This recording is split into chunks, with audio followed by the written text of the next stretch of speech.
Tempo. Notar que o tempo passa parece uma trivialidade.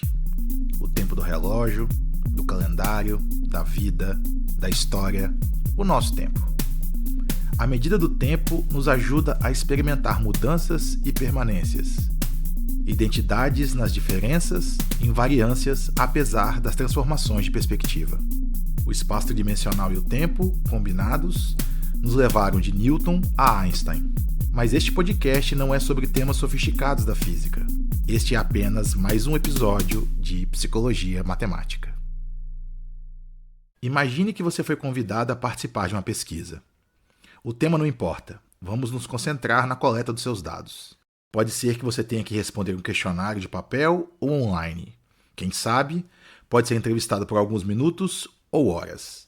Ou ainda, pode ser convidado a apertar botões com carinhas tristes, indiferentes ou felizes na saída de estabelecimentos comerciais. Nestes tempos das redes sociais e de inteligência coletiva, é muito comum curtir uma foto ou vídeo e avaliar produtos e serviços usando de 1 a 5 estrelas. Dependendo das intenções da equipe da pesquisa, suas carinhas e estrelas serão combinadas às de muitas e às vezes milhares ou milhões de outras pessoas, ou serão analisadas cuidadosamente em relação a grupos menores, com características específicas. E, em alguns casos, você pode ser comparado com seu outro eu do passado, tentando fazer previsões sobre o seu outro eu do futuro. Voltemos à questão do tempo. Parte importante das pesquisas que fazemos em psicologia se parecem com fotos, que registram um dado momento. A primeira coisa que vem à sua cabeça é quando pensa no tema X. Sua avaliação sobre a refeição que acaba de fazer e sobre o atendimento que acaba de receber. Grupos, identidades.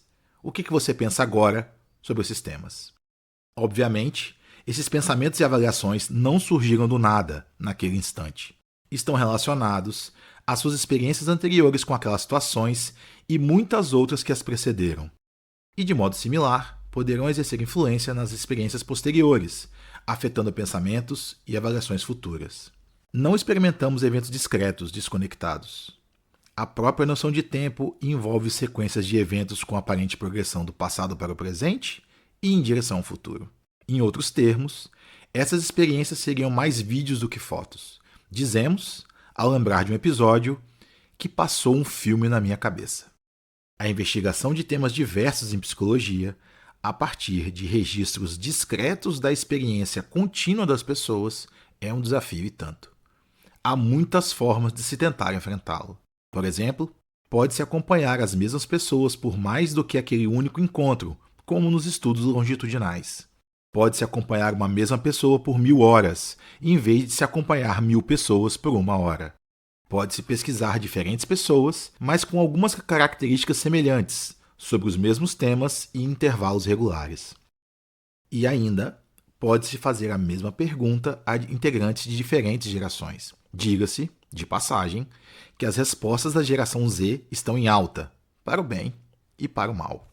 Nessas variadas estratégias de investigação, pesquisadores consideram uma série de fatores que podem afetar as mudanças ou permanências observadas, atrapalhando a identificação dos mecanismos responsáveis pelo estado de coisas. São as chamadas variáveis de confundimento.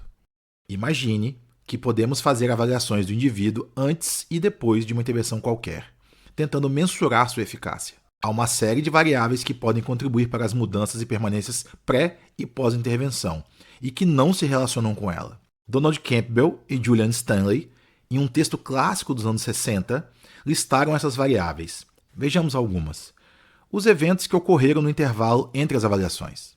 A maturação do indivíduo em função do tempo entre as avaliações. Os próprios efeitos de se avaliar o indivíduo. A calibragem dos instrumentos utilizados para mensuração e observação.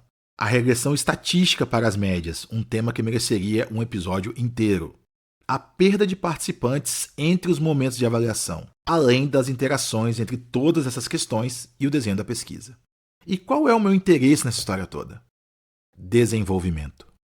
Em psicologia, estudos do desenvolvimento estão interessados nos processos de crescimento, adaptação e mudança no ciclo vital, biologia e cultura no tempo. Algumas estratégias que citei antes, tais como os estudos longitudinais e as comparações intergeracionais, produziram resultados importantíssimos para compreendermos os processos de desenvolvimento. E de que modo a psicologia matemática pode contribuir para a integração dos fragmentos da experiência? Abordarei duas possibilidades derivadas de duas ideias diferentes e relacionadas. A primeira se chama sistemas frágeis. Aprendi com eles com Yasmin Navarrete, física chilena, que tem um trabalho brilhante e que honestamente ainda entendo muito pouco. A parte que entendi é do mesmo universo do construtivismo que me interessa. Há uma classe de sistemas, tais como a psicologia e a economia, que são afetados pelas tentativas de medi-los. É uma discussão persistente em epistemologia da ciência, muito rica e atual. Os formalismos da teoria quântica proposta por Yasmin ainda são difíceis para seres humanos de humanas como eu.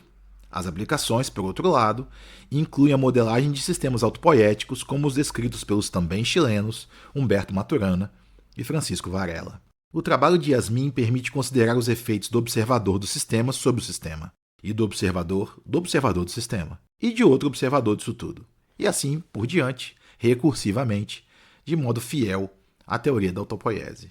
Para nós, construtivistas, é sempre uma alegria encontrar interlocução em áreas aparentemente pouco afeitas a esse tipo de epistemologia.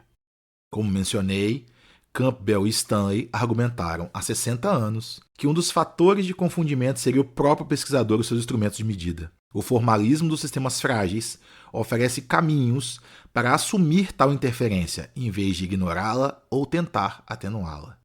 A segunda possibilidade de contribuição da psicologia matemática para a integração dos fragmentos da experiência se refere ao estudo dos sistemas dinâmicos.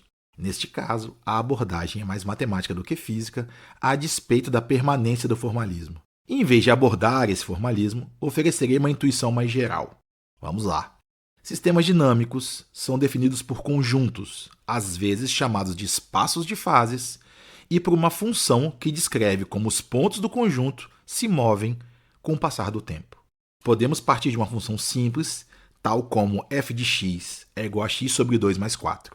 Isto quer dizer que para cada valor de x do nosso conjunto, existe um tal y que seu valor é x sobre 2 mais 4. Para reduzir a abstração, imagine que y é a nota de uma criança em uma prova e que x é a quantidade de horas que a criança estudou antes daquela prova. Podemos substituir x por valores como 1, 2 ou 3 e observar que as notas da prova seriam, respectivamente, 4,5, 5 e 5,5. Até aqui, nada de muito interessante nem digno de ser rotulado como dinâmico. Na prática, a função f de x igual a x sobre 2 mais 4 geralmente é elaborada para representar um conjunto de observações envolvendo notas das provas e horas de estudo. Cada observação é uma foto, como mencionei anteriormente, formada pelo par nota e horas. Podemos até tentar predizer ou extrapolar as notas em função de valores arbitrários de horas de estudos. E essa é uma aplicação bem comum. Para fazer diferente e introduzir a dinamicidade, vamos alterar o exemplo. Considere que a mesma função, f de x igual a x sobre 2 mais 4, agora relaciona a nota com ela mesma. Isto é, a nota da prova atual está relacionada com a nota da prova anterior nos termos da função descrita. E vamos assumir que f de x é fn de x, e que este n diz respeito às iterações que a função pode ter. A primeira iteração ocorre no tempo zero, então n igual a zero. E precisamos definir as condições iniciais ou semente para x em n0, de modo que a iteração comece de um dado valor. Neste caso, adotamos x0 igual a 5 e obtemos 6,5 como nota. Em seguida, iteramos a função com n igual a 1, ou seja, recuperamos o valor f0 de x, que é igual a 6,5, e aplicamos novamente a mesma função. Agora, f de x, ou f1 de x, é 7,25. São funções compostas, para quem lembra do ensino médio. Já que 6,5 dividido por 2 mais 4 é igual a 7,25. A terceira iteração daria 7,625, pois f2 de x é igual a 7,25 dividido por 2 mais 4, que dá 7,625. A quarta iteração daria 7,8125, A quinta iteração daria em torno de 7,9 e as iterações subsequentes se aproximariam cada vez mais de 8. Chamamos a nota 8 de ponto fixo estável ou atrator, pois o sistema caminha para este valor. Podemos observar seu caráter de atração, definindo a condição inicial como nota 10. A cada iteração, a nota decresceria em direção a 8, 9, 8,5, 8,25, 8,125 e assim por diante. Há, ainda, pontos fixos repulsores, dos quais os pontos se afastam nas iterações, e neutros, dos quais afastamentos ou aproximações graduais não continuam nas iterações subsequentes. Se você quiser superar as limitações da minha explicação em áudio, utilize o Excel para criar a fórmula e insira os valores das iterações para observar a trajetória numérica. Você pode ainda utilizar ferramentas como Desmos e Wolfram Alpha, ambas online e gratuitas, para visualizar o gráfico da trajetória. É sempre uma baita surpresa. Sistemas dinâmicos simples, como o que eu descrevi, especialmente os mais complexos, tentam capturar e representar mudanças e permanências que observamos ao investigar processos de desenvolvimento. Estamos interessados na trajetória do sistema no tempo, em vez de nos dedicarmos a um momento discreto. A interação entre as noções de sistemas frágeis e de sistemas dinâmicos torna as coisas ainda mais curiosas. A tentativa de mensuração, seja por meio da observação direta ou pelo uso de instrumentos de medidas, afetaria a trajetória do sistema. De modo diferente da perspectiva estática, a modelagem de sistemas frágeis e dinâmicos pode problematizar os efeitos do observador e das tentativas de mensuração sobre o fenômeno investigado. Voltando a Campbell e Stanley, podemos avançar nas considerações sobre como ter participado de um teste pode afetar o desempenho nos testes subsequentes, em direção a pontos de equilíbrio dinâmico.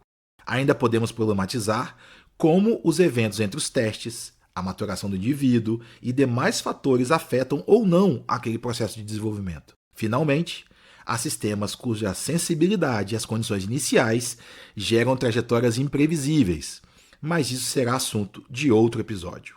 A passagem do tempo pode ser tudo, menos uma trivialidade.